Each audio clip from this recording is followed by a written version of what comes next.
Hello, तो कैसे हैं आप लोग। स्वागत है आपका एक बार फिर से अपने इस चैनल द नॉलेज ऑलराउंडर में। और अब हम देखेंगे अपना आगे के टॉपिक। तो अब हम देखेंगे numerical based on chemical reaction. ठीक है। अब इसमें स्टार्ट करने से पहले आप ये समझ लीजिए कि जब भी कार्बन और हाइड्रोजन का कंपाउंड होगा और वो ऑक्सीजन के साथ अगर रिएक्ट कर रहा होगा इन प्रेजेंस ऑफ हीट। ठीक है। यहाँ पर हीट हीट के प्रेजेंस में अगर कार्बन और मतलब बर्न करना है इनको। ऑक्सीजन की प्रेजेंस में अगर हम कार्बन और हाइड्रोजन के कंपाउंड को बर्न करेंगे या हीट करेंगे तो हमेशा कार्बन डाइऑक्साइड और H2O ये आपको ज़रूर मिलेगा। ठीक है, यही आपको मिलेगा। चाहे अब वो कार्बन हाइड्रोजन और ऑक्सीजन वाला कंपाउंड भी हो सकता है, जैसे आपने ग्लूकोज देखा हो या शुगर का एग्जांपल देख लीजिए C12H22O11 C6H12O6। तो बहुत सारे ऐसे कंपाउंड भी हैं जिसमें कार्बन हाइड्रोजन और ऑक्सीजन तीनों होते हैं और उनको ऑक्सीजन की प्रेजेंस में हीट किया जाता है तो भी हमें कार्बन डाइऑक्साइड गैस और H2O मतलब वाटर वेपर के फॉर्म में मिलता है। यहाँ पर ये नहीं कि पानी वहाँ से बहने लगेगा लिक्विड में, नहीं, गैस के फॉर्म में, वेपर के फॉर्म में आपको मिलता है वाटर। ठीक। तो समझ गए आप कि कार्बन हाइड्रोजन का कंपाउंड ऑक्सीजन के प्रेजेंस में किया जाएगा तो आपको कार्बन डाइऑक्साइड और H2O मतलब वाटर के वेपर्स मिलेंगे। और अगर वो कंपाउंड कार्बन हाइड्रोजन और ऑक्सीजन का हो और उसको भी अगर हम ऑक्सीजन के प्रेजेंस में हीट करेंगे, डेल्टा हीट के साइन को रिप्रेजेंट करता है कि इस रिएक्शन में हीट किया जा रहा है। ठीक है। अलग अलग फैक्टर्स होते हैं ना हीट करना, और सनलाइट के प्रेजेंस में भी कई होते हैं। तो यहाँ पर हीट से किया जा रहा है रिएक्शन, तो हीट को डेल्टा से रिप्रेजेंट किया जाता है। तो मतलब इसको ऑक्सीजन के प्रेजेंस में हीट करेंगे तो भी हमको कार्बन डाइऑक्साइड और H2O मिलेगा, और ये जो H2O वाटर मिलेगा ये वेपर के फॉर्म में मिलेगा, ना कि लिक्विड फॉर्म में। ठीक। अब इसके एग्जांपल देखिए, जैसे CH4 को ऑक्सीजन की प्रेजेंस में देखिए बर्न किया जा रहा है। यहाँ पर कंपाउंड क्या है CH4। अब इसमें कार्बन है और हाइड्रोजन है, तो अब हमें इसमें क्या मिलेगा, ऑक्सीजन की प्रेजेंस में अगर इसको हीट किया जा रहा है, ऑक्सीजन के साथ इसकी रिएक्शन हो रही है तो हमको क्या मिलेगा, कार्बन डाइऑक्साइड और H2O। ये देखिए यहाँ से कार्बन डाइऑक्साइड और H2O, तो CO2 और H2O। और बैलेंसिंग आपको खुद से करना होगा, है ना, बैलेंसिंग आपको आनी चाहिए। बैलेंसिंग को अगर आप कहेंगे तो हम बैलेंसिंग के लिए एक अलग वीडियो ले आएंगे, नहीं तो आप क्लास 10th में पढ़ चुके हैं। ठीक है, बैलेंसिंग का एक अलग वीडियो बना देंगे अगर आप लोग कहते हैं कमेंट में, तो नहीं तो ठीक है, आप क्लास 10th में पढ़ चुके हैं बैलेंसिंग। कोई ज़्यादा लोग तो पढ़ नहीं रहे हैं, जितने लोग पढ़ रहे हैं तो हो सकता है बैलेंसिंग आती हो, जैसा हो अपना कमेंट में बता देना। तो CH4 ऑक्सीजन के साथ बर्न हो रहा है और तो हमें CO2 और H2O मिलेगा। अब इसको बैलेंस कर लेना है आपको। और देखिए एग्जाम्पल, जैसे C2H6, ये एक कंपाउंड है जिसमें कार्बन भी है और हाइड्रोजन भी है। ठीक, तो C है, H है, कार्बन है और हाइड्रोजन है सिर्फ। तो इसको जब ऑक्सीजन की प्रेजेंस में बर्न करेंगे तो भी हमको कार्बन डाइऑक्साइड और वाटर H2O मिलेगा। आप कोई भी कंपाउंड देख लीजिए, ये सभी के लिए कोई भी कंपाउंड है, अगर वो कार्बन और हाइड्रोजन है सिर्फ और ऑक्सीजन की प्रेजेंस में उसको हीट किया जा रहा है तो हमेशा कार्बन डाइऑक्साइड और वाटर मिलेगा आपको, जो कि वाटर आपका वेपर फॉर्म में होगा। और अगर वो कार्बन हाइड्रोजन और ऑक्सीजन से मिलकर के कोई कंपाउंड बना है और उसको भी अगर हम ऑक्सीजन की प्रेजेंस में हीट करते हैं तो भी हमको CO2 और H2O ही मिलेगा। बस इतनी बात आपको दिमाग में फिट कर लेनी है। फिर आप कोई भी इसके एग्जाम्पल कई लाखों रिएक्शन देख सकते हैं, जैसे C2H5O C2H5, देखो कितना बड़ा कंपाउंड है, लेकिन पूरा कंपाउंड बना किसका है, कार्बन हाइड्रोजन और ऑक्सीजन का। देखो C है, H है, O है, कार्बन है, हाइड्रोजन है, ऑक्सीजन है, तो C2H5O C2H5, इसको ऑक्सीजन के प्रेजेंस में हीट करेंगे तो इतने बड़े कंपाउंड में भी हमको मिलेगा क्या, सिर्फ कार्बन डाइऑक्साइड और H2O मतलब वाटर वेपर के फॉर्म में। अब इसको बैलेंसिंग भाई आपको आनी चाहिए, बैलेंसिंग अलग टॉपिक है, सभी रिएक्शनों को बैलेंस करना होता है। C2H5OH है ये एक, इसको भी ऑक्सीजन के प्रेजेंस में अगर हम इसको हीट करेंगे तो क्या मिलेगा, CO2 और H2O, कार्बन डाइऑक्साइड और H2O बैलेंस कर देंगे। तो ये पॉइंट आपको आना चाहिए। अब हम देखते हैं कुछ न्यूमेरिकल्स, ठीक है, या कुछ केमिकल रिएक्शंस, और इसमें आपको अलग अलग तरह से इसमें क्वेश्चन बना सकते हैं छोटे छोटे, जैसे कि 64 ग्राम CH4 है और उसको बर्न किया जा रहा है तो CO2 का मास पूछ लेंगे, हो सकता है वॉल्यूम पूछ लें, STP में मास पूछ लें कि जो बन रहा है उसका मास कितना होगा, वॉल्यूम। तो ये अभी हम एग्जांपल आगे देखेंगे। पहले आप इतना ये और समझ लीजिए कि देखो यहाँ पर CH4 है और ऑक्सीजन है। ठीक, CH4 है और ऑक्सीजन है। ठीक, अभी कार्बन और हाइड्रोजन का कंपाउंड है तो बनेगा क्या, ये अब आपको क्वेश्चन में हो सकता है सिर्फ इतना दिया गया हो, और बनेगा क्या ये आपको अपने मन से सोचना होगा। तो इसके लिए आपको ये चीज़ पता होनी चाहिए कि कार्बन और हाइड्रोजन का कंपाउंड है और वो अगर ऑक्सीजन की प्रेजेंस में बर्न हो रहा है, हीट हो रहा है, तो हमेशा कार्बन डाइऑक्साइड और H2O वाटर वेपर ही मिलेंगे। तो ये आपको इधर लिखना होगा CO2 और H2O। अब यहाँ पे देखो G लिखा है, मतलब गैसियस स्टेट में H2O के वेपर्स मिलेंगे आपको और CO2 तो गैस है ही है। ठीक, तो ये हमें मिल रहा है, तो आपका मतलब रिएक्शन ये बन गई। ठीक, अब आपको एक चीज़ हम बता दें कि ये जो आगे लिखे रहता है ना, ये 2O2 और ये 1CO2, 1 लिखा नहीं जाता, लेकिन नहीं लिखा होता कुछ तो ये 1 होता है। ठीक, तो 1 1। ठीक, तो ये जो आगे नंबर लिखा रहता है कंपाउंड के आगे 2, ये रिप्रेजेंट करता है मोल को, ये रिप्रेजेंट करता है मोल को। जैसे CH4 है तो इसका मतलब है 1 मोल CH4 है। O2 के आगे देखो 2 लिखा है, इसका मतलब ये 2 मोल। ठीक, CO2 के आगे कुछ नहीं लिखा मतलब 1, तो 1 मोल। H2O के आगे लिखा है 2 मतलब 2 मोल। ठीक। तो आगे जो नंबर लिखा रहता है ना, ये मोल को रिप्रेजेंट करता है। और अगर 1 मोल CH4 है तो 22.4 लीटर होगा कि नहीं, वो STP पे उसका वॉल्यूम कितना होगा, 22.4 लीटर। ये हम पढ़ चुके हैं। 1 मोल कितने के बराबर होता है, कितने लीटर के STP पे, 22.4। तो 1 मोल है अगर, तो 22.4 लीटर होगा अगर ये गैस है तो। ये सिर्फ गैस के लिए होता है ना CH4 STP पे, ठीक। तो वो गैस का वॉल्यूम कितना होगा, अब ये CH4 गैस है 1 मोल, तो इसमें 22.4 लीटर इसका वॉल्यूम होगा। अब ये ऑक्सीजन गैस है तो ये 2 मोल है, तो इसका मतलब 22.4 का डबल होगा, तो 2 से मल्टीप्लाई कर देंगे, ठीक।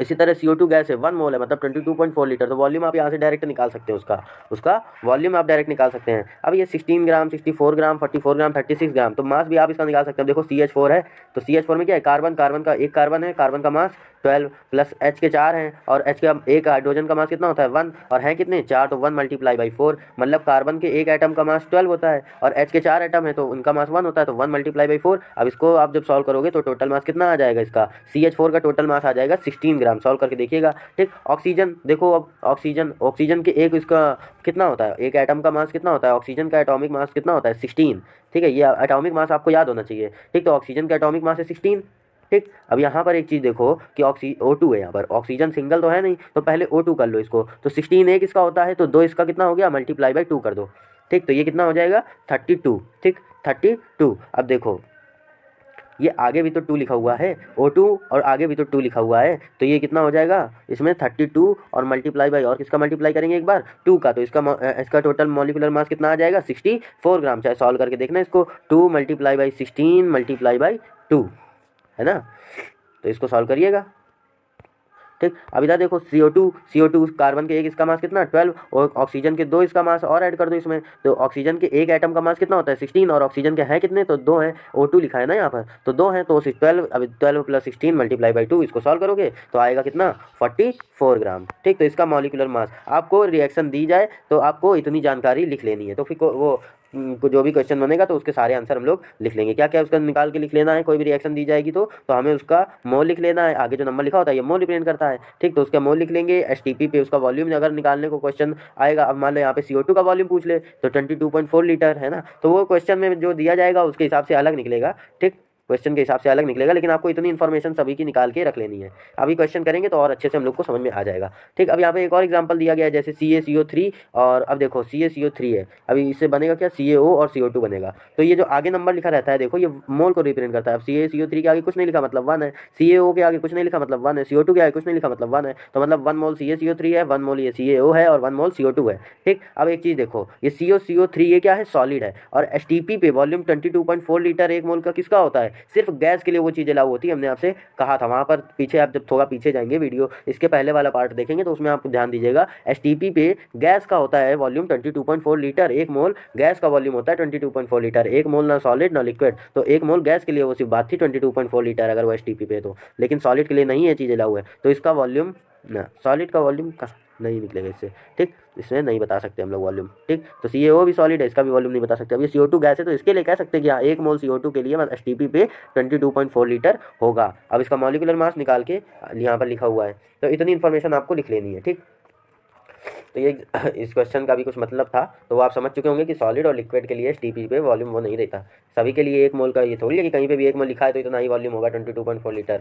2 कंडीशन और जरूरी होती है ना, कि एक तो वो गैस होना चाहिए और STP पे होना चाहिए, है ना। अगर STP पर भी ना, अगर एट STP ना हम बोले तो फिर 22.4 लीटर भी नहीं होगा, ठीक। तो 2 कंडीशन होना जरूरी है, एक एट STP और दूसरा उसका गैस होना। चलो अब आगे देखते हैं। अब इसके क्वेश्चन फाइनली, अब हम लोग क्वेश्चन पे आते हैं कि क्वेश्चन एग्जैक्टली आएंगे किस प्रकार से। हाँ, तो अब हम लोग देखते हैं एग्जैक्टली क्वेश्चन पे आते हैं। क्वेश्चन के पहले देखो ये लिखा हुआ है N2 + 3H2, तो इसमें N2 है H2 है, ये कंबाइन होगा, रिएक्शन होगा तो NH3 बनेगा। तो इसमें भी वही सब बातें आप लिख सकते हैं कि 1 मोल है, ये H2 के आगे 3 है तो 3 मोल है, NH3 के आगे 2 लिखा है मतलब ये 2 मोल। तो ये सब इन्फॉर्मेशन अब आप लिख लेंगे सबके लिए, ठीक। चलो भाई, तो ये बात हो गई, ये आप देख लेना एक बार और तो आपको समझ में आ जाएगा। अब देखो यहाँ पर ये दूसरा एक और एग्जाम्पल लिखा हुआ है, C2H4 है और ऑक्सीजन की O2 है, ठीक। ये क्या है, C2H4 है और O2 है, ऑक्सीजन है, इसका मतलब ये हीट किया जा रहा होगा ऑक्सीजन के प्रेजेंस में, और कार्बन और हाइड्रोजन वाला कंपाउंड है, तो क्या बनेगा CO2 और H2O, CO2 और H2O। देखो CO2 और H2O बना है ना, ये सभी कंपाउंड के लिए बात है, इसलिए इसको याद कर लीजिएगा कि कार्बन और हाइड्रोजन हो या कार्बन और हाइड्रोजन और ऑक्सीजन से मिला हुआ कंपाउंड हो, बनेगा क्या ऑक्सीजन के प्रेजेंस में हीट होके, CO2 और H2O, और दोनों गैस होंगी। चलो अब आप देखते हैं हम लोग क्वेश्चन इससे किस प्रकार के आते हैं। तो देखो क्वेश्चन में क्या है, आपको दे देंगे कि 64 ग्राम कोई कंपाउंड है जैसे CH4, इसको कम्प्लीटली बर्न किया जा रहा है, CH4 को कम्प्लीटली बर्न किया जा रहा है। तो अब रिएक्शन आपको अपने मन से बनानी है ना, रिएक्शन आपको अपने मन से बनानी है। देखो फंस गया सवाल, इसीलिए मैं कह रहा हूँ वो पॉइंट याद रखना कि कार्बन और हाइड्रोजन का कंपाउंड है तो क्या बनेगा, CO2 और O2, CO2 और O2 नहीं सॉरी H2O, और वो O2 की प्रेजेंस में बर्न हो रहा है। देखो यहाँ पे कंप्लीटली बर्न हो रहा है, मतलब बर्न हो रहा है। बर्न किसके प्रेजेंस में, आग, एक चीज़ पढ़ी होगी छोटी क्लास में कि ऑक्सीजन जब तक नहीं होगी तब तक आग नहीं जलती है। चांद में भाई तुम आग जलाओ, नहीं जलेगी, क्यों, क्योंकि वहाँ ऑक्सीजन नहीं है ना। तो आग जलने के लिए ऑक्सीजन की ज़रूरत पड़ती है। इसका मतलब अगर वो बर्न हो रहा है तो इसका मतलब ऑक्सीजन की प्रेजेंस होगी ना, इस तो क्या रिएक्शन बनेगी वो, चलो रिएक्शन अभी हम बनाएंगे आगे। पहले देखो अब हमने इसी में सारे क्वेश्चन लिख दिए हैं। अब आपको पेपर में कोई एक क्वेश्चन पूछ सकता है, मान लो मास पूछ ले, वॉल्यूम पूछ ले, ठीक है। तो हमने सभी क्वेश्चन लिख दिए हैं। देखो मास ऑफ CO2 प्रोड्यूस, पहले चलो रिएक्शन ही बना ली जाए तभी समझ में आएगा। तो देखो 64 ग्राम CH4 इज कम्प्लीटली बर्न, तो मास की बात बाद में करेंगे, पहले देखो CH4 है और बर्न हो रहा है, तो CH4 हमने लिख दिया। बर्न हो रहा है तो मतलब ऑक्सीजन की प्रेजेंस में बर्न हो रहा होगा, तो प्लस ऑक्सीजन लिख दिया O2, ठीक। अब बनेगा क्या, ये भी दिमाग लगाओ, CH4 है, कार्बन और हाइड्रोजन का कंपाउंड है, ऑक्सीजन की प्रेजेंस में हीट हो रहा है, तो बनेगा क्या, CO2 और H2O, CO2 और H2O दोनों गैस होंगी, O2 gas, CO2 gas, H2O gas, ये मीथेन भी गैस, चारों गैस हैं, ठीक। तो चाहे तो जी लिख सकते हो इसके ऐसे, जी इस तरह से लिख दिया जाता है, गैस हो तो जी, सॉलिड हो तो S, लिक्विड है तो L, ठीक। अब देखो ये बन गई रिएक्शन आपकी। अब इसको बैलेंस कर लेना भाई, देखो इधर C का एक है, इधर C का एक है, H के 4 हैं, इधर भी H के 4 हैं, ऑक्सीजन के 2 हैं, ऑक्सीजन के इधर 2, एक 3 है, ठीक, 3 तो, और इधर ये 2H2 है ना, तो ये 2, अच्छा हाँ, इधर पहले हाइड्रोजन के 2 थे तो 2 तो बाद में बैलेंस करने के लिए लिखा है, ठीक। तो वो बैलेंस कर लेना, आप बैलेंस कर लेंगे आप लोग। बैलेंसिंग बहुत इंपॉर्टेंट है, बैलेंसिंग सही करेंगे तभी तो मोल इसके सही निकाल पाएंगे। अब यहाँ पे 2O2 अगर नहीं लिख पाए आप, बैलेंस करके 2 की जगह आपने अगर 3 कर दिया तो भाई यहाँ पे 2 की जगह कितने मोल हो जाएंगे, 3 मोल हो जाएंगे, और 3 मोल तो गलत हो जाएगा सवाल, इसलिए बैलेंसिंग सही आनी चाहिए इसके लिए। तो बैलेंसिंग अगर ना आती हो तो फिर बता चुके हैं, वो सब बातें हो चुकी हैं। चलो कुल बात क्या है कि हमको मिल गया ये रिएक्शन, ठीक। अब इसमें क्वेश्चन के कौन कौन से पूछ सकता है कि मास ऑफ CO2 प्रोड्यूस, अब ये जो CO2 प्रोड्यूस है, जो CO2 बन रही है, इसका मास पूछ सकता है। वॉल्यूम ऑफ CO2 गैस, अब ये CO2 गैस का अभी मास पूछ रहा था, अब वॉल्यूम भी पूछ रहा है, वॉल्यूम बताओ। मास ऑफ H2O प्रोड्यूस, ये जो H2O है अब इसका मास बताओ। अब इसके बाद क्या पूछ सकता है, वॉल्यूम ऑफ H2O प्रोड्यूस, और ये जो H2O है इसका वॉल्यूम भी बताओ। अब इसके बाद क्या पूछ सकता है, mass of O2 required for reaction, कितनी ऑक्सीजन रिक्वायर्ड है रिएक्शन में, ये भी पूछ सकता है, उसका मास बताओ। इसका मतलब ये ऑक्सीजन जो यूज हो रही है इसका मास बताओ, और वॉल्यूम ऑफ O2, अब ये वॉल्यूम भी इसका पूछ रहा है, ठीक है। तो देखो ये आपसे एक क्वेश्चन में, ठीक है, इस तरह से आपसे ये सभी नहीं पूछेगा, नहीं तो बहुत लॉन्ग हो जाएगा, इनमें से कोई एक पूछेगा। हो सकता है मास और वॉल्यूम पूछ ले सिर्फ इसका CO2 का, या H2O का सिर्फ पूछ ले, या आखिरी के ये O2 का सिर्फ पूछ ले। इसमें कोई 2 या 1 ही 2 पार्ट में देगा, क्योंकि एक साथ सब दे देगा तो वो बहुत ज़्यादा लॉन्ग हो जाएगा, मतलब आएगा नहीं, इतना समझ लो आता नहीं है, कोई 1-2 पॉइंट ही आते हैं इसमें पूछता है वो। चलो अब इसको सॉल्व किया जाए। तो देखो CH4 है, 2O2 है, तो हमने आपसे कहा है पहले वो सब बातें लिख लो जो आप लिख सकते हो। तो लिए देखो ये CH4 के आगे 1 मोल हो गया, ये O2 आपका 2 मोल हो गया, ये CO2 1 मोल, 2H2O तो मतलब 2 मोल, आगे 2 लिखा है, तो आपने सबके मोल लिख लिए। अब एक चीज़ देखो, चारों गैस हैं तो चारों का हम एट STP, यहाँ पर एट STP नहीं लिखा है लेकिन आपको लिखना होगा एट STP पे इनका वॉल्यूम, स्टैंडर्ड टेम्परेचर प्रेशर पे इनका वॉल्यूम 22.4 लीटर, और ये 2 मोल है तो 22.4 मल्टीप्लाई बाई 2 मतलब डबल 2 मोल है ना। 1 मोल का 1 मोल पे 22.4 लीटर होता है, और 2 मोल तो मतलब 22.4 का डबल, तो 2 से मल्टीप्लाई कर देंगे तो सबका वॉल्यूम भी हम यहाँ से लिख सकते हैं, ठीक। अब इसका मॉलिक्यूलर मास निकाल सकते हैं हम लोग, तो भाई मास भी निकाल लो, CH4 का 16 आएगा ग्राम, ठीक, 64 ग्राम आएगा, मॉलिक्यूलर मास ग्राम में हम लोग निकाल के लिख लेंगे। तो इतनी बातें हमको पता चल जाएंगी, ठीक, इतनी बातें हमको इसके बारे में पता चल गई। कितनी बातें, इतनी बातें आपको पता चल गई। अब देखो, ठीक, अब इसने हमसे क्वेश्चन में क्या है, क्वेश्चन में अगर ध्यान दो तो इसने हमसे कहा है कि CH4 जो है ना, तो इसका 64 ग्राम लिया गया है।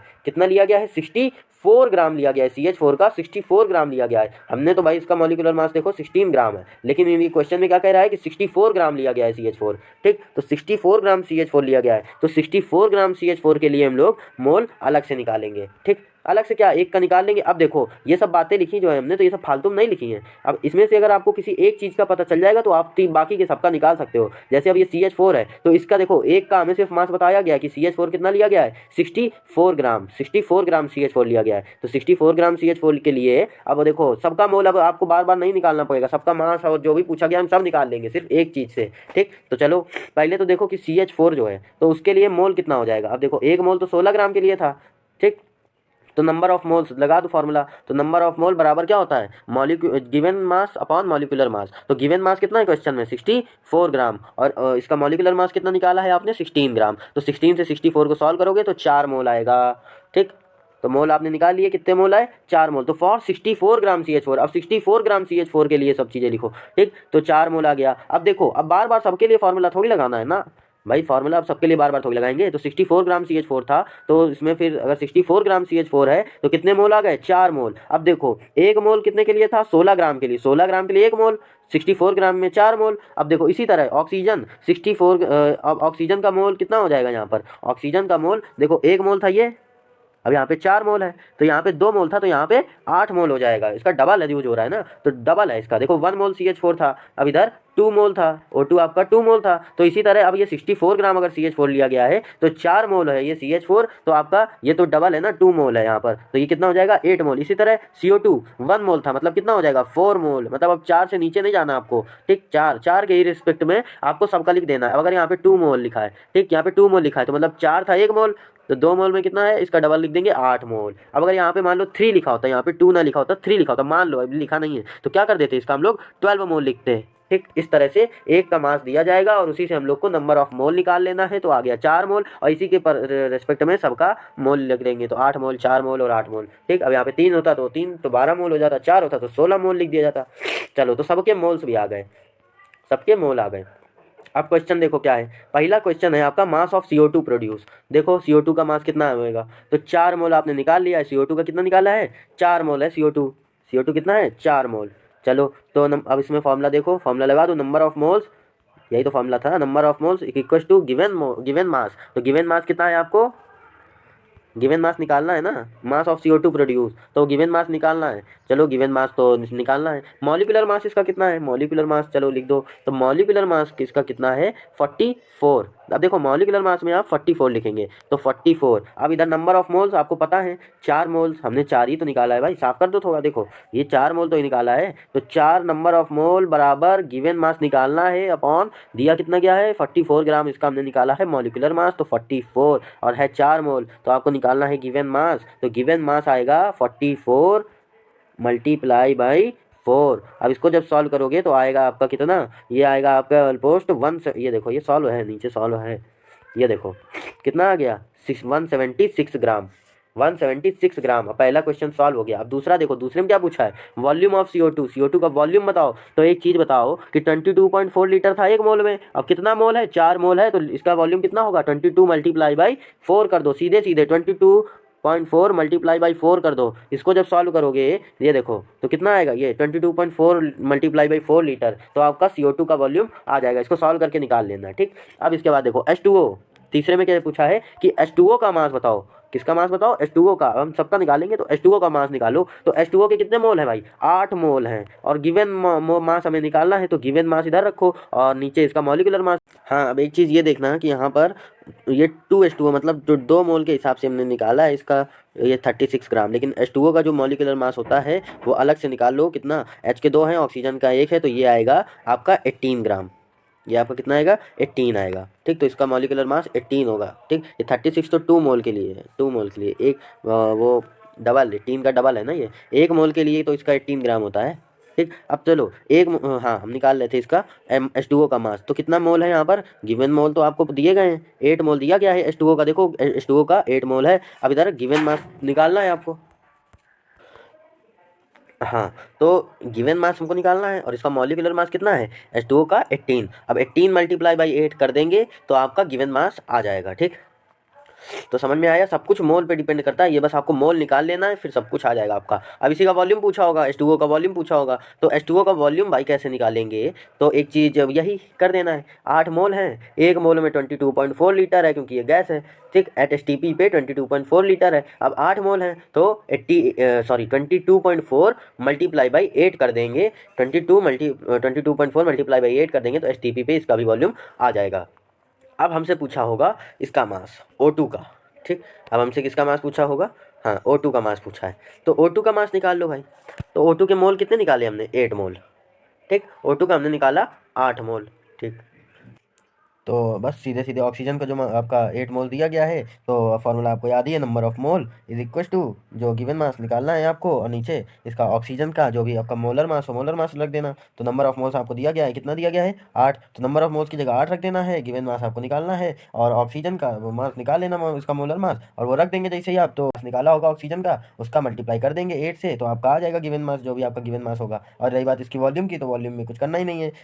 देखो इसका 1 मोल का एसटीपी पे कितना होता है 22.4, और यहाँ पे 8 मोल है, तो 8 मोल के लिए कितना हो जाएगा 8 मल्टीप्लाई बाई 22.4 लीटर, वॉल्यूम भी आ गया एसटीपी पे, बस वॉल्यूम आ गया, मास भी आ गया। मास के लिए बस ये फॉर्मूला याद रखना, number of moles is equal to given mass upon इसका मोलर मास में ग्राम एटॉमिक मास भी होता है और ग्राम मॉलिकुलर मास, दोनों को ही मोलर मास कहा जाता है। ठीक है, molar mass gram atomic mass और ग्राम मॉलिकुलर मास, दोनों के लिए एक शब्द यूज किया जाता है molar mass. Gram atomic mass, ग्राम मॉलिकुलर मास, ये सब क्या है, ये सब आप पढ़ चुके हो। ठीक, तो इसमें आपको कोई डाउट नहीं होना चाहिए। तो इसका जो भी हो मोलर मास तो आप रख देना।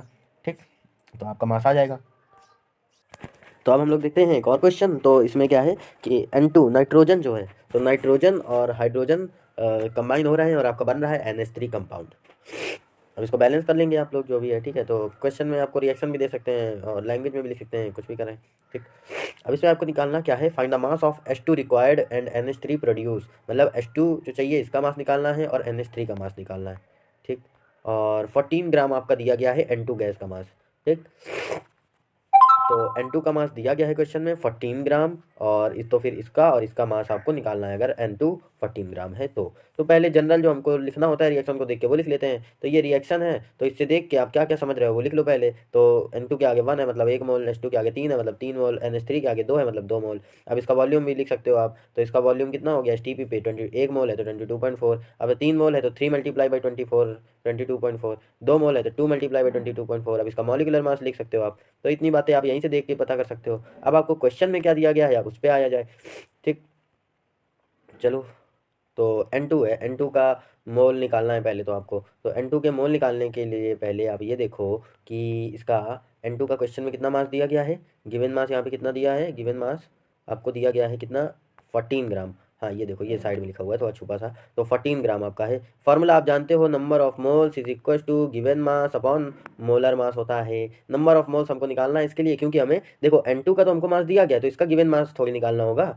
N2 का तो मास गिवन है ही है, हालांकि यहाँ पे गिवन गिवन हम बोल रहे हैं, मतलब गिवन मतलब हमेशा दिया ही नहीं जाएगा, कभी कभी निकालना भी होगा गिवन मास। गिवन मास से मतलब बस नॉर्मल मास की बात हो रही है, लेकिन नीचे भी मोलर मास है तो थोड़ा मतलब कंफ्यूजन ना हो, इसलिए हम ऊपर वाले को गिवन मास कहते हैं। ये नहीं कि गिवन बोल रहे हैं तो मतलब हर बार दिया ही गया है, क्वेश्चन में निकालना भी पड़ता है कभी कभी गिवन मास। ठीक, तो यहाँ पे तो गिवन मास दिया ही है, N2 का दिया गया है गिवन कितना 14, तो 14 हो गया आपका गिवन मास। फॉर्मूला के हिसाब से देखो ना, शब्द पे ना जाओ, फॉर्मूला के हिसाब से देखो, तो 14 ग्राम गिवन दिया गया है, और मोलर मास आपको इसका पता ही होगा। तो इसका मोलर मास कितना होता है देखो, N2 का कितना आएगा, N2 मतलब एक का होता है 14, 7 एटॉमिक नंबर, इसका मास 14, तो N2 है, N2 मतलब क्या हो गया इसका 28, तो N2 से मतलब क्या हो गया 14 अपॉन 28, तो और मोल्स आपको निकालना है, तो number of mole is equal to given, देखो साफ सुथरा करके अब लिख देते हैं, तो नंबर ऑफ मोल्स निकालना है आपको, गिवन आपको दिया गया है क्वेश्चन में 14 ग्राम, और इसका मोलर मास कितना होता है, मोलर मास और वो सब क्या है वो सब आप सब पढ़ चुके हो। तो इसका मोलर मास आएगा 28 ग्राम। अब ये तो कट जाएगा ना, तो 14 से 28 तो मतलब अब 1/2 आ रहा है, तो चाहे 1/2 लिखो, चाहे इसको डेसिमल में कन्वर्ट कर लो, तो 0.5 मोल आ गए। बात क्या है कि 0.5 मोल आ गया। तो अगर तो अब दोबारा से भी तो लिखते हैं हम लोग, तो इसका 0.5 मोल है, अगर यहाँ पे कितना था 1 मोल था, तो 0.5 मोल हो गया, मतलब आधा हो गया इसका। तो अब H2 के लिए मोल लिख सकते हो कि नहीं, 3 मोल था, एक पे 3 था, एक पे 3 मोल था, तो अब आधे पे कितना होगा, तो या देखो अब या तो इसमें आप 3 एक को एक का 3 हो गया। ठीक, तो आधे का कितना हो जाएगा, देखो 0.5 का इसमें मल्टीप्लाई करा दो 3 पे, तो आ जाएगा कि नहीं आ जाएगा, 0.5 से 0.5 तो डेसिमल में इसको शिफ्ट कर देगा ना, तो आ जाएगा। ठीक, अब यहाँ पे 0.5 एक मोल था, एक पे 2 मोल थे, एक पे 2 थे क्वेश्चन में, अब यहाँ पे आधा हो गया, तो इसका आधा कितना एक होगा, लेकिन अगर हम इसमें 0.5 पे भी 2 का कर दें तो भी बात वही होगी। ठीक, तो इस तरह से हम इसके मोल लिख सकते हैं 0.5, यहाँ पे 1 मोल था, यहाँ पे 3 मोल था, यहाँ पे 2 मोल था, आगे से देख के पता कर सकते हो आप। ठीक, तो एक इसका कितना हो गया 0.5 मोल है, अगर हो गया तो इसका कितना हो जाएगा, उसका 3 टाइम्स है ना, उसका 3 टाइम्स, और इसका NH3 इसका 2 मोल था, तो इसका भी 2 टाइम्स हो गया। ठीक, तो मतलब ये 1 मोल पे ये 3 मोल था, ये 3 मोल तो 2 मोल था, अब ये आधा हो गया, तो ये भी इसके आधे का 3 टाइम्स और ये आधे का 2 टाइम्स हो गया। अब ये तो आप अभी क्वेश्चन आप लगाए उससे समझ गए होंगे। चलो भाई ठीक, तो अब इसका मोल बदल चुके हैं, अब इसके मोल हमको कौन से यूज़ करने हैं, ये वाले, क्यों, क्योंकि 14 ग्राम था ना, अब हमको मास तो एक ही का दिया गया था, इनका निकालना है। इस मतलब एक का मास दे के हमको बाकी दो का मास पूछ रहा है ना। तो एक का बता के दो का पूछ रहा है तो निकाल लेंगे। अब एक का अगर वो उसने हमको मास दे दिया और मोलर मास हमको पता है तो हम इसका गिवन मोल निकाल लेंगे, और बाकी दो का मास पूछ रहा है वो, तो अब इनका हमें मोल पता हो जाएगा तो हम इसका मास निकाल लेंगे। तो इस तरह हमको मोल पता चल गए, मोल पता चले, ठीक, मोल पता चले, लेकिन उसके लिए इसकी रिएक्शन से जो इसका बेस था वो हमें पहले पता होना चाहिए कि 1 मोल, 3 मोल, 2 मोल, और ये मोल कहाँ से आई, ये आगे वाले नंबर को देखिए। तो हर चीज़ एक दूसरे से रिलेटेड है, कुछ छोड़ नहीं सकते, ठीक। तो इस तरह से फाइनली तुम्हें क्या मिला, इन दोनों का मोल मिला, तो मोल मिल गया तो मास निकाल लेंगे, गिवन मास क्या होना चाहिए, तो गिवन मास निकाल लो भाई, फॉर्मूला पता है, mole is equal to given mass upon molar mass. इसमें भी यही फॉर्मूला, इसमें भी यही फॉर्मूला, तो इसका तो खैर हम लोग सब कर चुके हैं, इसमें अब हमें नहीं जाना है, वो हमने समझाने के लिए ऐसे लिखा है थोड़ा। अच्छा, ठीक, लेकिन इसका N2 का तो सब साफ हो चुका है, इसका देखो मास भी आ गया, मोल भी सब निकल चुका है, ठीक। अब H2 के लिए क्वेश्चन में पूछा जाएगा, H2 के लिए पूछा जाएगा मास, तो H2 का मास कितना हो जाएगा तो देख लो, तो इसका mole is equal to given mass upon जो भी मोलर मास होता है। तो गिवन मास आपको पता है यहाँ पे, तो 0.5 मल्टीप्लाई बाई 3 करेंगे तो ये हो जाएगा 1.5। देखो नंबर बढ़ गया है ना, मल्टीप्लाई करोगे तो नंबर तो बढ़ेगा ही। 0.5 था, 0.5, 0.5, 0.5 3 बार करोगे तो कितना हो जाएगा, 1.5 हो जाएगा कि नहीं हो जाएगा। तो 0.5 मल्टीप्लाई बाई 3, इसमें मोल आ गया 1.5, और ऊपर यहाँ पे गिवन मास निकालना है, मोलर मास इसका। H2 का कितना होता है, मोल नहीं लिख देना, H2 का होगा 2 होगा, एक का 1 होता है तो 2 का 2 हो जाएगा, तो 2 हो गया तो 2 रख दिया। तो भाई अब इसका मास 1.5 मल्टीप्लाई बाई 2 कर दो, तो 1.5 का 2 से मल्टीप्लाई कर दोगे तो 3 ग्राम इसका मास आ गया। अल्ले बस इतना ही सी बात है। NH3 का मास निकालना है। अब यहाँ NH3 का अब मॉलिकुलर मास निकालना आना चाहिए। देखो अब H2 का यहाँ पे निकालना था, तो H2 का मोलर मास या इसका मॉलिकुलर मास कितना होगा, H का 1 होता है, 2 है, ठीक, तो 2 आ गया। अब यहाँ पे ये ना कर देना कि 3 से और मल्टीप्लाई कर दो, ठीक। तो अब NH3 का मास निकाल लो। तो NH3 के लिए पहले NH3 का मास निकालना है कि अगर N2 का 14 ग्राम लिया है तो NH3 का मास कितना होगा। तो जो गिवन मास निकाल रहे हैं इसका मतलब ये है। अब यहाँ इसी तरह H2 का, तो मतलब अगर 14 ग्राम N2 लेंगे तो H2 का मास कितना होगा। इसी प्रकार अगर हम 14 ग्राम N2 लेंगे तो NH3 जो बनेगा तो उसका मास कितना होगा, ये हम निकाल रहे हैं। गिवन मास का मतलब ये है कि हम ये वाला मास निकाल रहे हैं कि अगर ये इतना है तो ये कितना है ना। इधर इसको चेंज कर दिया है तभी तो मोल बदला है। N2 का मास हमने, नहीं तो N2 का 28 ग्राम होता तो 1 मोल होता, लेकिन अगर हमने इसका, या वो इस तरह से कह सकता था कि N2 का हमने आधा मोल ले लिया है तो 14 ग्राम मास आता, आधा मोल मतलब 0.5 मोल आता। तो बात वही है ना। वो कही कह रहा है कि हम N2 का 14 ग्राम ले रहे हैं, तो बताओ कि H2 का और इसका मास कितना होगा। मास निकालो, इनका वॉल्यूम निकालो। तो ये सब बात है, समझो, इसको समझना पड़ेगा, थोड़ा दिमाग दौड़ाना पड़ेगा, ठीक। तो इसी, तो अब आ जाओ NH3 पे। तो अगर ये ऐसे नॉर्मल NH3 का, तो वो फिर मॉलिकुलर मास अलग से निकाल लो। NH3 का मॉलिकुलर मास कितना होगा, 14 इसका और हाइड्रोजन का 3 है, तो 14 और प्लस 3 17 आ जाएगा इसका मॉलिकुलर मास। तो इसका मॉलिकुलर मास तो 17 है। मतलब अगर हम इसका 1 मोल लेते हैं, अगर इसमें रिएक्शन में, अब देखो ये जितना लेंगे तो उसी के हिसाब से तो ये भी ले पाएंगे, है ना। हर बार मतलब जितना ये एक, देखो ये 1 मोल 2 मोल, 1 मोल है, आगे 3 मोल है, 2 मोल है, तो ये हम लोग इसलिए लिख रहे हैं क्योंकि देखो हर चीज़, मतलब ये H2 जितना कितना रिएक्ट करेगा, NH3 कितने रिएक्ट करेगा, ये सब हर तीनों एक दूसरे पर बेस्ड है। अगर एक को चीज़ कम या ज़्यादा करोगे, मान लो इसको कम कर दो या इसको ज़्यादा कर दो, एक को चीज़ अगर कम ज़्यादा कर दोगे तो इनकी जो बाकी के दो बचेंगे तो इनकी क्वांटिटी पे असर पड़ेगा, इनके मास पे असर पड़ेगा, इनका वॉल्यूम पे भी असर पड़ेगा, क्योंकि वो ये मोल आगे ये बता रहा है कि ये इतना इतना यूज होगा, इतना रेशियो इसका बता रहा है कि ये इतना होगा, तो ये इतना होगा नॉर्मल, ठीक, 1 मोल पे। अब उसमें कम ज़्यादा अगर होगा तो उसका मास भी बदलेगा और उसके मोल भी बदलेंगे, तो कितने होंगे वो सब। अब यहाँ पे दिमाग खोलो, थोड़ा फैलाओ, तब समझ में आएगा कि क्या कहना चाह रहा है। तो NH3 का अब मॉलिकुलर मास आपने निकाल लिया है 17 ग्राम, मोलर मास सॉरी, ठीक। तो मोलर मास तो निकाल लिया 17 ग्राम। अब ये पूछ रहा है कि अगर यहाँ पे N2 का लेकिन 14 ग्राम कर दिया था तो 1 मोल हो रहा था, लेकिन यहाँ पे आधा मोल हो गया था, तो H2 का फिर इसका भी मोल बदल गया था, इसका भी मास अब दूसरा होगा। NH3 का भी मास बदलेगा फिर। अब तो 1 मोल तो लिया नहीं है, 1 मोल ग्राम मॉलिक्यूलर मास क्या है या मोलर मास में क्या है, एक उस क्वांटिटी का 1 मोल पे, लेकिन अब 1 मोल तो रहा नहीं, तो मोल बदल गया है। तो मोल बदल गया है, मोलर मास पता है, तो कितना मास होगा NH3 का ये हम लोग निकाल सकते हैं। तो number of moles is equal to given, यहाँ पर हम लिख रहे हैं कि गिवन मास, हालांकि ये गिवन थोड़ी है, ये तो हमें निकालना है कि इस समय इसका मास कितना है। NH3 जो यहाँ पे ये है NH3, तो उसका मास कितना है, क्योंकि हमने एक का मास बदल दिया है, तो इसका मास अब कितना हो गया है, तो वही निकालना है। तो number of mass is equal to given mass upon, इसका मॉलिक्यूलर मास था 17, अब नंबर ऑफ मोल कितने हैं ये हम निकाल चुके हैं, तो कितने हैं यहाँ देखो, थोड़ा ध्यान से देखो, ये देखो 0.5 मल्टीप्लाई बाई 2, इसको 1 भी लिख सकते हो, तो 17 मल्टीप्लाई बाई ये 1 कर दो, या तो 0.5 मल्टीप्लाई बाई 2 कर दो, तो आ जाएगा 17 ही आएगा इसका आंसर। तो इसका 17 आ गया, ठीक। तो इस तरह से अब देखो यहाँ पे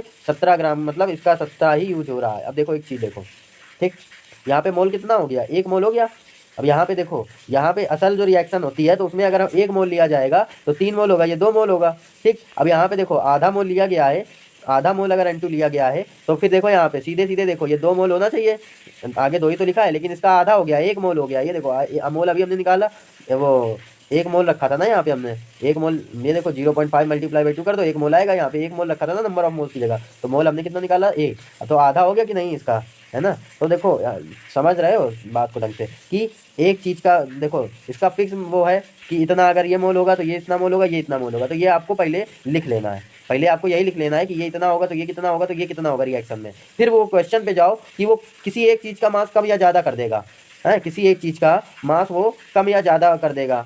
ठीक, मान लो इस क्वेश्चन में N2 का कम ज़्यादा किया है, कम किया है, हालांकि इसमें ज़्यादा भी कर सकता है, जैसे 64 ग्राम CH4 कर दिया था तो मोल ज़्यादा है। तो देखो अब इसका तुमको क्या किया, इसका तुमको मास बता दिया इसने, मास बता दी, मतलब इसने अब आगे के लिए इसने जब बदल दिया है तो बदला क्या है, मास, तो बदला हुआ मास। ठीक, और इसका तो तुमसे बदला हुआ मास पूछ लिया कि अब इसका मास बताओ कितना यूज होगा। अगर ये इतना यूज हो रहा है, एक मास दे दिया गया कि ये इतना यूज हो रहा है, तो ये दोनों कितना यूज होंगे, ये कितना लगेगा, कितना इसका मास होगा। तो भाई एक चीज़ इसका मोल निकाल लो, इतने मोल, मोल तो फिक्स हो गए ना, क्योंकि मोल तो डिपेंड हो रहे हैं। तो ये मोल निकाल लो, तो इसका मोल निकाल लोगे तो इनका भी मोल आ जाएगा, है ना। मान लो ये 1 मोल यूज, 1 2 3 इस तरह से यूज हो रहा हो, मान लो, तो इसका डबल होगा मोल, इसका डबल होगा, तो जितना मोल आया तो उसका डबल हो जाएगा, यहाँ पे ट्रिपल हो जाएगा। तो मोल फिर इस पे बेस कर रहे हैं, तो इस तरह इनके मोल आ जाएंगे। अब मोल आ जाएंगे तो फॉर्मूला यूज़ करो, सीधा इनका जो मास है वो निकल आएगा। तो इस छोटी सी बात है बस, है, छोटी सी बात है बस, यही बात है, इसको समझ लो तो सब हो जाएगा। वॉल्यूम की बात क्या कर रहे हो, अगर गैस है तो सीधे सीधे एसटीपी पे 1 मोल का 22.4 होता है। अब जितने मोल आए तो उसी के हिसाब से कर दो। अब ये आधा मोल है तो 22.4 मल्टीप्लाई बाई 0.5 कर दो, या 22.4 को 2 से डिवाइड कर दो, आधा कर दो बस, है, तो आ जाएगा वॉल्यूम एसटीपी पे। लेकिन गैस होना चाहिए, ठीक, गैस होना चाहिए बस, गैस के लिए, क्योंकि वॉल्यूम एसटीपी पे होता है 22.4 लीटर। ठीक, तो ये छोटी सी बात है रिएक्शन पे, इसमें कुछ खास नहीं है ज़्यादा। आज प्रैक्टिस करना तो आपको खुद समझ में आ जाएगा, सब समझ में आने लगेगा। अब इसके बाद हम एक छोटा सा टॉपिक और देखेंगे, लिमिटिंग रीजेंट, तो उसको देख लिया जाए बस, फिर इसके बाद आगे देखेंगे। अब चैप्टर को जल्दी से खत्म किया जाए। चलो ठीक, देखते हैं एक और छोटा सा टॉपिक, लिमिटिंग रीजेंट। तो अभी हमने रिएक्शन पढ़ी, तो उसी रिएक्शन में क्या होता है कि कोई चीज़ कम, कोई किसी चीज़, अब देखो जैसे रिएक्शन हो रही है, ठीक, कोई भी रिएक्शन हो रही, मान लो यही NH2 3H NH3, इसकी रिएक्शन हो रही है, तो क्या है कि अब मान लो हर चीज़ तो पूरी पूरी मिल नहीं जाती एक्यूरेट, तो क्या होता है कि कोई चीज़ मान लो पूरी पूरी कंज्यूम हो गई। ठीक, तो मान लो इसका मान लो 14 ग्राम यूज होना था, इसका 14 के इसमें एच का मान लो 18 ग्राम यूज होना था। ठीक, और ये मान लो कि 24 ग्राम, तो अगर ये 14 ग्राम है तो ये 18 यूज़ करेगा, ये 24 यूज होगा। ठीक, और असल में इसको मिला कितना, असल में इसको मान लो मिल गया इसका डबल, तो 14 का 14 28, 28 हो गया, और ये है 36 ग्राम। ठीक, 36 नहीं, मान लो ये है 38 ग्राम। ठीक, और ये मान लो 24, इसको भी, इसके पास भी ज़्यादा है, असल में जितना है चाहिए होता तो इतना चाहिए होता है, मतलब रेशियो। तो आपने पढ़ा था कि रिएक्शन में जो चीज़ बनती है तो उसका एक रेशियो फिक्स होता है ना, कि ये इतना जुड़ेगा, ये इतना जुड़ेगा, तो इसका रेशियो मान लो ये है कि ये 14 ग्राम हो, ये 18 हो, ये 24, मतलब ये 14 और 18 ये मिल करके 24 ग्राम ये बनाएंगे। लेकिन अब ये मिला 28 और ये मिला 38, है ना, ये मिला 28 और ये मिला 38, लेकिन यूज कितना होगा, अब ये 28 तो पूरा पूरा यूज हो गया, ये 38 में, अब ये 38 तो पूरा यूज नहीं हो पाएगा ना, क्यों, क्योंकि ये 14 14 2 28, 2 मोल यूज हो रहा है ना, ये, लेकिन 18 का 2 मोल कितना होगा, 36 ग्राम, मतलब 2 पे 2 मोल यूज हो रहा है। अब जरूरी नहीं है कि 2 पे 2 यूज हो, क्योंकि देखो अगर आपने देखा हो तो एक की अगर अभी पीछे लगाए हैं तो 1 मोल की जगह 2 मोल भी यूज हो रहा है, लेकिन यहाँ समझने के लिए हम मान ले रहे हैं कि 2 पे 2 मोल यूज हो रहा है, तो कुछ भी हो सकता है। ठीक, लेकिन अब 2 मोल पे इसका कितना होगा, 36 ही तो होगा, तो मतलब ये पूरा 38 नहीं यूज़ कर पाएगा, ये यूज़ करेगा खाली 36, इसका 2 ग्राम बचा पड़ा रहेगा वहाँ, बेकार पड़ा रहेगा, बिल्कुल बेकार पड़ा रहेगा, इसके किसी काम का नहीं रहेगा, वो 2 ग्राम बेकार पड़ा रहेगा। ठीक, वो नहीं रिएक्ट करेगा, 2 ग्राम इसका पड़ा रहेगा। तो यहाँ पे अब देखो कि ये तो तुम्हारा 2 ग्राम एक्स्ट्रा था, कम क्या पड़ गया, ये पहले वाला N2, ये समझाने के लिए जस्ट बताया है, तो N2 कम पड़ गया, वो तो ज़्यादा था ना, ये तो 2 ग्राम ज़्यादा था, कम क्या पड़ गया ये। ठीक, तो इसी को बोलते हैं लिमिटिंग रीजेंट। तो यहाँ पे लिमिटिंग रीजेंट क्या हो जाएगा, पहला वाला, क्योंकि वो कम हो था। ठीक, तो सीधी बात ये समझ लो कि कोई चीज़ पूरी पूरी जो यूज हो जा रही है, जो भी चीज़ पूरी पूरी यूज हो जा रही है, मतलब वही तो कम पका होगा। कोई अब किसी के पास बचा हुआ है तो इसका मतलब वो तो लिमिटिंग रहा नहीं होगा, लिमिट तो इसने तो लिमिट सेट नहीं की होगी। मतलब इसके पास तो, किसी के पास कोई चीज़ बची है, इसका मतलब उसने पूरी पूरी तो वो चीज़ दी नहीं, यूज की नहीं। तो इसका मतलब कि जो दूसरा वाला है जिसके पास कुछ नहीं बचा, जो पूरा पूरा यूज हो गया, पूरा पूरा कंज्यूम हो गया, पूरा पूरा खुद को खर्च कर दिया, जिसके पास कुछ नहीं बचा, तो वही लिमिट कर रहा होगा ना, उसी के पास लिमिट होगी है। अब मान लो किसी के पास 10 रुपये हैं, किसी के पास 25 रुपये हैं और देने हैं उसको, इसके 10 यूज होंगे, तो इसका मान लो इसके अगर ये 5 दे रहा है तो ये 10 दे सकता है, तो भाई ये 10 दे देगा, ये पूरे 10 रुपये दे रहा है अगर, तो ये कितने देगा, ये 20 ही तो देगा, इसके पास 5 रुपये बच गए। तो यहाँ पे लिमिटिंग रीजेंट कौन होगा, ये, क्योंकि इसके पास तो अभी भी 5 रुपये बचे हैं। पूरा पूरा यूज कौन हो रहा है, ये आगे वाला। तो जो पूरा पूरा यूज होता है वही होता है लिमिटिंग रीजेंट। ठीक, वही होता है लिमिटिंग रीजेंट। अब इसकी डिफिनेशन याद कर लो, the reagent which gets consumed in chemical reaction is called chemical reagent. तो वो रीजेंट जो पूरा पूरा कंज्यूम हो जाता है केमिकल रिएक्शन में, उसी को केमिकल रीजेंट कहा जाता है या लिमिटिंग रीजेंट कहा जाता है। अब क्वेश्चन देखे जाए इस पर बेस्ड, तो क्वेश्चन है कि 56 ग्राम N2 रिएक्ट कर रहा है 16 ग्राम H2 के साथ और बना क्या रहा है NH3। तो अब ये लैंग्वेज में लिखा है, अब इसको उसमें कन्वर्ट करो पहले तो N2 और इसको बैलेंस करना सब आपको आना चाहिए। अब इसमें ये पूछ क्या रहा है, mass of NH3, volume of NH3, mass of N2, volume of H2, mass of N2, volume of N2, है ना। इन सब की पूरी पूरी इन्फॉर्मेशन ले रहा है मास और वॉल्यूम की। और लास्ट में ये पूछ रहा है लिमिटिंग रीजेंट बताओ और अनरिएक्टेड अमाउंट की, जो बचा हुआ है अमाउंट, जो लिमिटिंग रीजेंट के अलावा जो दूसरा है, तो उसका कितना अमाउंट बच गया है जो रिएक्ट नहीं कर पाया है। अब ये दोनों चीज़ें पूछ रहा है, ज़्यादा इसमें टफ नहीं आएंगे, ईजी आएंगे। तो अब देखो तो अब यहाँ पे N2 है 3H2, तो पहले तो हमको ये पता करना होगा इसका कि पहले तो जनरल चीज़ें लिख लो सब जो हम बताए हैं। तो जनरल चीज़ें लिख लो, N2 के आगे 1 लिखा है, H2 के आगे 3 है, NH3 के आगे 2 है, तो मतलब इनके मोल लिख लो और इनका मास आस जो बोला है तो वो सब निकाल के लिख लो, लिख लिया होगा। चलो ठीक। हाँ, अब देखो यहाँ पे एक चीज़ देखो, 1 मोल पे 3 मोल यूज हो रहा है, 1 पे 3 यूज हो रहा है। ठीक, अब इसने तुमको क्वेश्चन में कहा क्या है कि 56 ग्राम N2 है और 16 ग्राम H2 है। 56 ग्राम N2 है, 16 ग्राम H2 है। अब एक चीज़ देखो, पहले तो इनके मोल निकालो। तो 56 ग्राम अगर N2 है तो इसके मोल कितना आएगा, तो 56 अपॉन इसका होता है N2 का मॉलिक्यूलर मास 28, तो 2 मोल आएगा इसका कितना आएगा, 2 मोल। ठीक, और इसका मोल निकाल लो तो 3H2 है, 16 ग्राम है तो 16 अपॉन और H2 का मोलर मास कितना आएगा 2, तो इसका मोल कितना आ जाएगा 8, इसका आ जाएगा 8 मोल। ठीक, अब यहाँ पे ये बताओ कि यहाँ पे कौन कंप्लीटली रिएक्ट हो रहा है और कौन कंप्लीट रिएक्ट नहीं हो रहा है। अब देखो इसका रही बात ये ना कि इनका मास और वो सब निकाल लेंगे हम अभी, रुक जाओ परेशान मत हो। तो देखो अब 8 मोल, ये 2 मोल, ये 8 मोल, मोल निकल आया कि नहीं। तो ये अगर 2 मोल है, ये 8 मोल। ठीक, अब देखो लैंग्वेज में हमने कुछ लिखा है वो समझो। ठीक, अब यहाँ पे देखो ये 8 मोल पूरा पूरा कंज्यूम नहीं हो पाएगा, क्यों क्योंकि 1 मोल पे कितना यूज हो रहा था, 3। अब एक चीज़ यहाँ पे दो, तो कि यहाँ पे कितने मोल हो गए, यहाँ पे हो गए 2 मोल और यहाँ पे है 8 मोल, और वहाँ पे 1 मोल में कितना यूज हो रहा था, 3 मोल। तो 1 पे अगर 3 मोल यूज हो रहा है तो 2 पे कितना यूज होगा, 6 मोल तो यूज होगा। मतलब यूज होगा 6 मोल हाइड्रोजन, लेकिन है कितना मोल, 8 मोल। मतलब वेस्ट कितना है, 2 मोल हाइड्रोजन एक्स्ट्रा है। कम कौन पक रहा है, तुम्हारा पहला वाला। मतलब कम क्या पक रहा है तुम्हारा, इसमें कम पक रहा है N2 कम पक रहा है। तो यहाँ पे लिमिटिंग रीजेंट कौन होगा, पहले तो ये बताओ। लिमिटिंग रीजेंट होगा ये नाइट्रोजन। ठीक, अब ये नाइट्रोजन तो लिमिटिंग रीजेंट है, मतलब ये पूरा पूरा यूज हो रहा है। तो बच कौन सा रहा है, अनरिएक्टेड अमाउंट कौन सा है, तो अनरिएक्टेड अमाउंट होगा हाइड्रोजन का, तो अब वो निकालो। ठीक, अनरिएक्टेड अमाउंट हाइड्रोजन का कितना होगा, ये निकालने के लिए अब एक काम करो। अब उसने जो पहले क्वेश्चन पूछे थे ये तो अब आप सब निकाल ही लोगे। इसमें तो अब आपको महारत हासिल हो ही गई होगी कि mass of NH3, volume NH3, mass of N2, volume of H2, mass of N2, volume of N2, ये सब तो अब आप निकाल ही लोगे, कोई समस्या नहीं होगी इसमें। तो ये पहले निकाल लेना, ये 6 पॉइंट। हम तो आपको सीधा लिमिटिंग रीजेंट बता रहे हैं कौन होगा, तो 7वां पॉइंट हम आपको सीधा बता रहे हैं, ये 6 आपको अपने मन से निकाल लेना, मास और वॉल्यूम सबका। ठीक, लिमिटिंग रीजेंट हमने आपको बता दिया कि N2 होगा। कैसे होगा, तो एक चीज़ देखो, इसके मोल कितने आए थे, 1 मोल पे पहले देखो जनरल वाला लिख लेना, जनरल लिख पाओगे तभी सब हो पाएगा। तो 1 मोल पे 3 मोल यूज होगा, 1 पे 3 यूज हो रहा था। अब यहाँ पे कितना है, 56 ग्राम है, मतलब मोल निकाल लो तो 2 मोल है। ठीक, और यहाँ पे मोल निकाल लो तो 8 मोल है। तो एक चीज़ देखो कि 1 मोल में यहाँ पे कितना यूज हो रहा था, 3, 1 पे 3 यूज हो रहा था, तो 2 पे कितना यूज होगा, 2 पे 6 मोल तो यूज होगा भाई। 2 पे कितना मोल यूज, 1 पे 3 यूज होगा तो 2 पे 6 मोल तो यूज होगा, इसका 2 मोल बच गया कि नहीं। तो पूरा पूरा कंज्यूम कौन हो रहा है, आगे वाला, मतलब N2 पूरा पूरा कंज्यूम हो रहा है। तो लिमिटिंग रीजेंट कौन है, यहाँ पे N2 है लिमिटिंग रीजेंट, जो पूरा कंज्यूम होगा वही होगा लिमिटिंग रीजेंट। और अनरिएक्टेड अमाउंट किसका बचेगा, H2 का। तो अब इसका 2 मोल तुम्हारा बेस्ट बच रहा है, 8 मोल था, 8 में 6 यूज में हो गया, तो 2 मोल तुम्हारा हाइड्रोजन का अनरिएक्टेड है। ठीक, 2 मोल तुम्हारा हाइड्रोजन का अनरिएक्टेड है। अब ये इसको मास नहीं बताना है तुमको, मोल में तो बताना नहीं, मास बताना है। तो चाहे तो 2 मोल निकाल लो हाइड्रोजन का, या तो एक काम कर लो कि देखो तुम्हारा अनरिएक्टेड अमाउंट तुम इस तरह से निकाल सकते हो कि तुम्हारा H2 जो था हाइड्रोजन, वो यूज कितना हो रहा था। देखो यहाँ पे तुम्हारा जो H2 है ये रिएक्शन में, तो इसमें तुम्हारा हाइड्रोजन यूज होगा 12 ग्राम। अब ये 12 ग्राम कैसे निकाला है, तो 6 मोल से करने निकाला है। 6 मोल तो यूज होगा, 8 मोल तो यूज नहीं होगा। तो number of moles given mass, और H2 का वो मोलर मास कितना होता है, यहाँ पे गिवन मास और मोलर मास कितना होता है हाइड्रोजन का, 2। तो 2 6 2 जा 12, 12 ग्राम हो गया। 6 मोल का 12 ही ग्राम तो आएगा मास, तो 6 मोल का 12 ग्राम मास हो गया।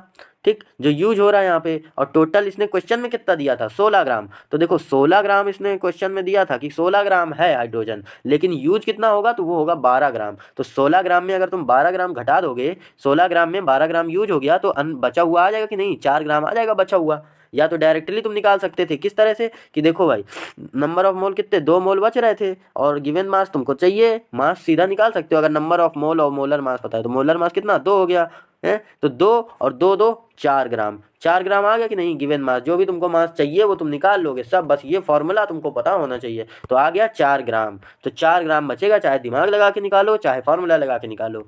ठीक, अब तो हमने आखिरी के ये 2 निकाल दिए हैं, लिमिटिंग रीजेंट बता दिया हमने तुमको, और अनरिएक्टेड अमाउंट बता दिया। बाकी ऊपर का मास तुम खुद अब समझदार हो, निकाल लोगे, उसमें कोई समस्या नहीं होगी। ठीक, तो ये बात थी तुम्हारी लिमिटिंग रीजेंट की। इस तरह तुमको कई सवाल दे देगा तो तुम सब में लिमिटिंग रीजेंट निकाल लोगे और अनरिएक्टेड अमाउंट भी बता दोगे। अब इसमें कोई समस्या नहीं होनी है। अब हम बढ़ेंगे अपने अगले टॉपिक की तरफ। अब इसमें अपने आप से प्रैक्टिस करना, क्वेश्चन खूब सारे बुक से उठाओ, खूब NCERT सब क्वेश्चन लगा डालो, खूब क्वेश्चन की प्रैक्टिस करो, जितना प्रैक्टिस करो उतने आएंगे। तो अब इसको खुद से लगाना, अब ये तुम्हारा डन है, ओके है, समझ में आ गया होगा, बस अब इसके क्वेश्चन लगाना, प्रैक्टिस करना, बस। धन्यवाद।